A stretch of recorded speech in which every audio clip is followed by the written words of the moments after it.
जे काय होईल ते मिस्टरांना मी समर्थ आहे, चिंता करू नका.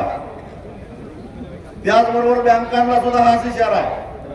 सरकारचा निर्णय होईपर्यंत कुठल्याही शेतकऱ्याला त्रास द्यायचा नाही आणि त्रास द्यायचा प्रयत्न केला तर वसुलीला आलेल्या गाड्या पेटवल्याशिवाय सोडणार. आणि तोच निरोप माझा व्यापाऱ्यांना आहे. वाशीपर्यंत माझा निरोप जातोय. नाहीतर एकदा स्वतः जाऊन येतो मी. आपण एक 10-12 जण जाऊ. त्या सगळ्या व्यापाऱ्यांना सांगतो, व्याज तर देणार नाहीच. उचल दिलेल्या मुद्द्यावर व्याज तर देणार नाहीच यावर्षी.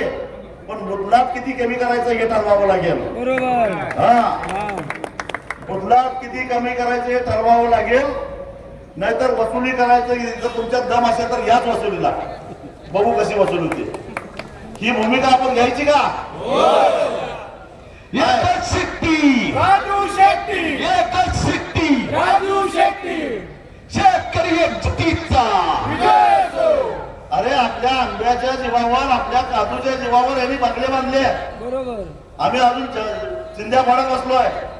पायातल्या चपला बदलायला जमाना झाला आपल्याला. पण दररोज अंगातला शर्ट बदलावा तसं गाड्या बदलायला लागले. ते कशाच्या जीवावर?